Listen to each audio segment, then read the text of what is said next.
Are you a CSGO player who's new or looking to play Valorant? In this video I'm giving you all the information you need to know in order to make the switch from CS easily. My name is Buster and on this channel I make educational Valorant content for you to improve at the game. So if that's something you're interested in, hit subscribe and don't forget to turn on notifications so you don't miss when I got a new video for you. As someone that has around 6,000 hours in CSGO and had it as my main game for 5 years, the switch to Valorant was quite easy but at first very confusing. So I piled up a couple of things you need to keep in mind for the switch to be easier for you. What you need to do first, if you haven't already, is go to a sensitivity converter and type in your CS sense and DPI to get the same sense in Valorant. This helps you a lot since you built up muscle memory with your current sensitivity, and changing it will make aiming a lot more difficult at first. I got a good sensitivity converter linked in the description. Since you're coming from CS, which is a game that shares a lot of similarities with Valorant, you're probably gonna have a pretty easy time switching over as you already have a lot of base knowledge on how a lot of mechanics work, but there are some key elements that make Valorant different from CSGO. So let's start off with the first and probably biggest one. The biggest differentiator is agents. Finding the class and agent for you is crucial in your Valorant journey. If you're a more experienced CS player, you'll probably know which role you like to play most in the game. If your main role was entry fragger, then I suggest you going with one of the duelists as your main.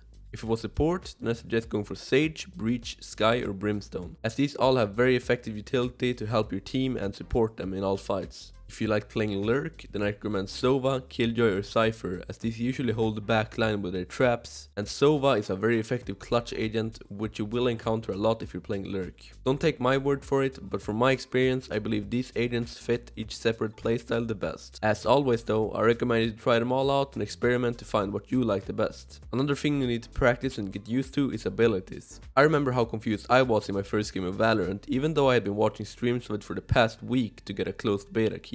I suggest you watching some guides on all the agents so you know how their abilities work and function to get used to it. Watching pro players play can also show you how the abilities are put into use in more high ranked games so you know the ideal ways of utilizing them. Another thing you need to keep in mind is try not to push as much. I often say that pushing isn't a bad idea in Valorant if you do it well, but as a CS player, I know how good pushing could be there. That's not really the case in Valorant. Since there are agents that can reveal your position such as Sova, Cypher or KO, and also traps from Killjoy and Cypher, it's a lot riskier to push in Valorant than it is in CS, so I suggest you not pushing as much as you're used to in CS. Another thing that's very different is the recoil.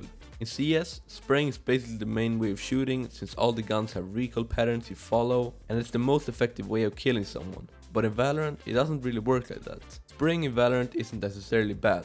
However, the sprays in Valorant are much harder to control than in CS, and that's why tap firing and bursting should be your main way of getting kills. The only guns I suggest you spraying and praying with are the SMGs, as they aren't really effective when tapping, but when you want to use a rifle, I suggest you not spraying as much as you probably used to. The last thing you want to keep in mind is B-hopping. If you're a CS player, you probably B-hop every now and then or even do it regularly. In Valorant, the B-hopping mechanic doesn't work like it does in CS. B-hopping in Valorant is easy and can be pretty much done with a spacebar and just as you start playing. It usually doesn't need any practicing. However, it unfortunately doesn't give you as big of an advantage like it does in CS. I'm pretty sure you move at the exact same speed while B-hopping as you do while running.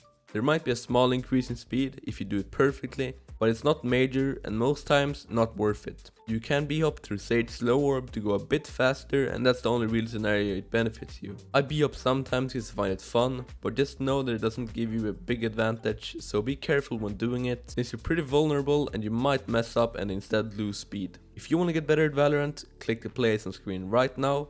That's it for today's video, see you next time.